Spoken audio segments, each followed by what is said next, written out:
What if I told you one machine helped shape the sound of hip-hop and modern beatmaking as we know it? Today we're talking about the legendary Akai MPC 60, the machine that helped define the golden era of hip-hop. This isn't just a drum machine, it's a piece of music history. The MPC 60 was released in 1988 by Akai, but the real genius behind it was Roger Linn, the same mind behind the legendary Linn drum. The goal was to combine drum programming with digital sampling in a way that felt musical, intuitive, and playable. At the time, most samplers were complicated, menu-heavy, and not built for groove. The MPC 60 changed that by introducing velocity-sensitive pads and a sequencer that just felt human, and that feel is what made it iconic. Let's break down what made the MPC 60 special. It had 16 velocity-sensitive pads, 12-bit sampling up to 26.04 seconds of sample time when expanded, and a rock-solid MIDI sequencer. Now, 12-bit sampling might sound limited by today's standards, but that limitation became part of the magic. The lower bit depth added grit, punch, and character. Drums hit harder and samples felt thicker. And the swing function was legendary. The MPC 60's timing and quantization introduced a groove that producers still chase today. It wasn't perfectly robotic, it had bounce, and that bounce helped define an entire era. The MPC 60 became a staple in hip-hop studios in the late 80s and early 90s. Producers used it to chop soul records, program drums, and build tracks from scratch.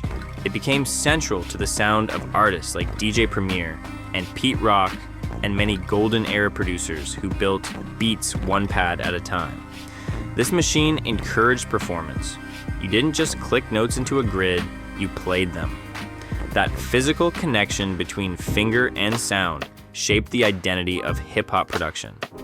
And even as newer MPCs came out, like the Akai MPC 3000, Akai MPC 2000, and Akai MPC 2000 XL, many producers still swear the 60 has a certain punch and timing that's hard to replicate. The MPC 60 wasn't perfect. Memory was limited, storage was done on floppy disks, and editing samples took patience. But those limitations forced creativity. You had to choose your sounds carefully, you had to commit, and you couldn't scroll through 5,000 drum kits. Because of that, beats felt intentional. A lot of producers argue that modern DAWs give you unlimited options, but the MPC 60 gave you focus.